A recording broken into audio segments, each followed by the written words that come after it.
আসসালামু আলাইকুম। Education care Facebook page এবং ইউটিউব চ্যানেলে সবাইকে স্বাগতম। আজকে সপ্তম শ্রেণীর বাংলা আরেকটি গল্প নিয়ে হাজির হয়েছি, যে গল্পটির নাম পাখি। এটা লিখেছেন নীলা মজুমদার। তো আমরা এই পাখি গল্পটির যে পাঠ পরিচিতিটা আছে, পাঠের উদ্দেশ্য, পাঠ পরিচিতি এবং লেখক পরিচিতি সহ আমাদের যে সৃজনশীল প্রশ্নটি রয়েছে সেই বহু নির্বাচনী প্রশ্ন এবং আমাদের যে সৃজনশীল প্রশ্নটি রয়েছে এইগুলো নিয়ে আলোচনা করব। তো শিক্ষার্থীরা দেরি না করে চলো শুরু করা যাক। আর এখানে আমাদের যে পাখি যে গল্পটি রয়েছে, এই পাখি গল্পের পাঠের উদ্দেশ্যটা আমরা প্রথমে জেনে নিব, যে প্রাণীদের প্রতি শিক্ষার্থীদের মমত্ববোধ জাগিয়ে তোলা। অর্থাৎ এই পাখি গল্পটির উদ্দেশ্যটাই হচ্ছে আমাদের যে প্রাণী যেগুলো আছে, আমাদের চারপাশে যে প্রাণী আছে তাদের প্রতি আমাদের যে মমত্ববোধ সেগুলো জাগিয়ে তোলা। এটার পাঠ পরিচিতিটা একটু দেখো শিক্ষার্থীরা। পাখি গল্পটি নীলা মজুমদারের চিরকালের সেরা গল্পর সংকলন থেকে সংগ্রহ করা হয়েছে। গল্পের কিশোর কুমু। তাহলে এই গল্পের নায়কটাকে বা কাকে কেন্দ্র করে এই গল্পটা লেখা হয়েছে? একটা কিশোরকে কেন্দ্র করে, যার নাম কুমু। তিনি অসুস্থ হলে তা নিয়ে দুশ্চিন্তায় পড়ে তার পরিবার। সহপাঠীরা সবাই উপরের ক্লাসে উঠে যাবে, কুমু নিচের ক্লাসে পড়ে থাকবে। এই নিয়ে কুমুর ভাবনার শেষ নেই। দ্রুত সুস্থতার জন্য কুমু সোনাঝুরিতে দিদিমার দোতলা বাড়ির উন্মুক্ত পরিবেশে এলে একটি অভূতপূর্ব ঘটনার সম্মুখীন হয়। তাহলে এই কুমুর দিদিমার বাসা কোথায়? সোনাঝুরির সোনাঝুরিতে। সেখানে শিকারীর বন্দুকের গুলির আঘাতে একটি বুনো হাঁস আহত হলে কুমু তার জন্য সাহায্যের হাত বাড়িয়ে দেয়। পাখিটিকে সুস্থ করে তোলার জন্য সে ব্যাকুল হয়ে ওঠে। সমবয়সী কিশোর লাটুর সহযোগিতা নিয়ে কুমু পাখিটাকে সকল বিপদ থেকে বাঁচতে এবং দ্রুত সুস্থ হয়ে উঠতে সাহায্য করে। গল্পটির একটি অসাধারণ দিক হচ্ছে পাখিটি সেরে ওঠার প্রতিটি ধাপ থেকে কুমু নিজেও সুস্থ হওয়ার প্রেরণা পায়। পাখিটির প্রতি দুজন কিশোর কিশোরীর অকৃত্রিম মমত্ববোধ ও সমবেদনায় গল্পটিকে এক অনন্য মাত্রায় উন্নীত করেছে। শিক্ষার্থীরা, আমরা এটার লেখক পরিচিতিটি একটু পড়ে নিব, যে এই নীলা মজুমদারটা আসলে কে। দেখো, এই নীলা মজুমদার তিনি 1908 খ্রিস্টাব্দে কলকাতার বিখ্যাত রায় পরিবারে জন্মগ্রহণ করেন। তার পৈতৃক নিবাস ছিল, অর্থাৎ তার পিতার বাসা ছিল বৃহত্তর ময়মনসিংহে। তিনি শিশু সাহিত্যের উপকেন্দ্র উপেন্দ্র কিশোর রায়চৌধুরীর ভাইঝি। অর্থাৎ আমরা এই উপেন্দ্র কিশোর রায়চৌধুরীকে কম বেশি সকলেই চিনি। শিশু কিশোরদের জন্য লিখেছেন গল্প, উপন্যাস, নাটক ও প্রবন্ধ। তার বিখ্যাত কিছু বই আছে, যেগুলো হলো হলদে পাখির পালক, দিন দুপুরের বদ্রীনাথের বাড়ি, গুপির গুপ্তখানা, আকাশ ছোঁয়া কল্পনা। নির্মল হাস্যকৌতুক ও গল্প বলার ঢংয়ের কারণে শিশু কিশোর সাহিত্যে তিনি এক ঈর্ষণীয় আসন তৈরি করেছেন। এই কবি অর্থাৎ নীলা মজুমদার 2007 সালে মৃত্যুবরণ করেন। শিক্ষার্থীরা, আমরা এখন জানবো আমাদের বইয়ে যে নমুনা প্রশ্নগুলো রয়েছে সেগুলোর সমাধান। এখানে নমুনা যে প্রশ্নগুলো আছে, প্রথম প্রশ্নটি বলা হয়েছে, কুমুর ধারণা অনুযায়ী দিদিমা কাকে পাখিটি ফেলে দিতে বলবেন? তিনি মঙ্গলকে এই পাখিটি ফেলে দিতে বলবেন।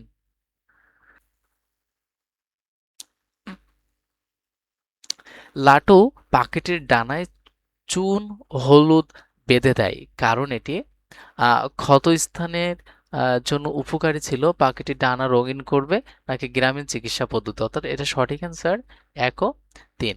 শিক্ষার্থীরা, এখানে একটা উদ্দীপক দেওয়া হয়েছে, এই উদ্দীপকটি পড়ে আমাদের ৩ ও ৪ নং প্রশ্নের উত্তর লিখতে হবে। এখানে বলা হয়েছে কবুতর পোষার শখ কামালের। শুরুতেই একজোড়া কবুতর সে খাঁচাতেই পুষতো, বলতে গেলে এক সময় একটা নেশায় পরিণত হয়। তাই কবুতরের আরামদায়ক বসবাসের জন্য কাঠের খোপ বানিয়ে দেওয়ালে টাঙিয়ে দিয়েছে কামাল। এখন তার ৫ জোড়া কবুতর। উদ্দীপকে পাখি গল্পের কোন দিকটি ফুটে উঠেছে?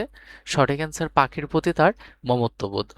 আমাদের ৪ নম্বর যে প্রশ্নটি বলা হয়েছে, উক্ত প্রতিফলিত দিকটি পাখি গল্পের কোন চরিত্রসমূহে বিদ্যমান? এটা হচ্ছে কুমু ও লাটু এবং লাটু ও দিদিমা, অর্থাৎ এখানে সঠিক অ্যান্সার ১ ও ৩। শিক্ষার্থীরা এইটা তোমার, সরি, এখানে ২ ও ৩ এটা এটার সঠিক অ্যান্সার, বাট এটার অ্যান্সারটা একটু আমাদের বইতে ভুল দেওয়া হয়েছে। শিক্ষার্থীরা, আমাদের যে সৃজনশীল প্রশ্নটি রয়েছে আমরা এই প্রশ্নটির সমাধান করব। এখানে বলা হয়েছে সহপাঠীদের সাথে স্কুল থেকে বাড়ি ফেরার পথে একটি বিড়াল ছানার করুণ ডাক শুনে থমকে দাঁড়ায় সেরসি। হঠাৎ দেখে রাস্তার পাশে একটি গর্তে একটি বিড়াল ছানা আটকে আছে। বন্ধুদের সাহায্য নিয়ে সেরসি সেটিকে পরিষ্কার করে তুলে কোলে তুলে নেয়। বাড়িতে ফেরার সময় সেরসির সেবা যত্নে বিড়াল ছানাটি যেন প্রাণ ফিরে পেল। অল্প খুব অল্প সময়ে সে তাদের পরিবারের একজন হয়ে উঠল। কিন্তু ওর ভাই সুজা তাকে আহ, সাহায্য করতে পারতো না, প্রায় মারধর করত। একদিন সেরসি স্কুল থেকে ফিরে বিড়াল ছানাটিকে আর খুঁজে পেল না। শিক্ষার্থীরা, আমাদের এখানে প্রথম ক নম্বর যে প্রশ্নটি দেওয়া হয়েছে, হাঁসেরা গিয়ে কোথায় নামলো? এটার সঠিক অ্যান্সার, হাঁসেরা গিয়ে নামলো বিলের উপর। হাঁসেরা গিয়ে বিলের উপর নামলো। আমাদের খ নম্বর যে প্রশ্নটি দেওয়া হয়েছে, কুমু ও লাটুর মনে কখনো সন্দেহ রইল না কেন? দেখো শিক্ষার্থীরা, এটা সঠিক অ্যান্সার, কুমু ও লাটুর মনে সন্দেহ রইল না, কারণ পাখিটি ক্রমাগত উঠতে লাগলো। কুমু আর লাটুর যত্নে আর নিজের চেষ্টায় পাখিটা আস্তে আস্তে ভালো হয়ে উঠেছে। যে পাখায় কলি লেগেছিল সেটা এখন ঠিক হয়ে গেছে। এখন পাখিটা উড়তে পারে, তবে খুব ভালোভাবে নয়।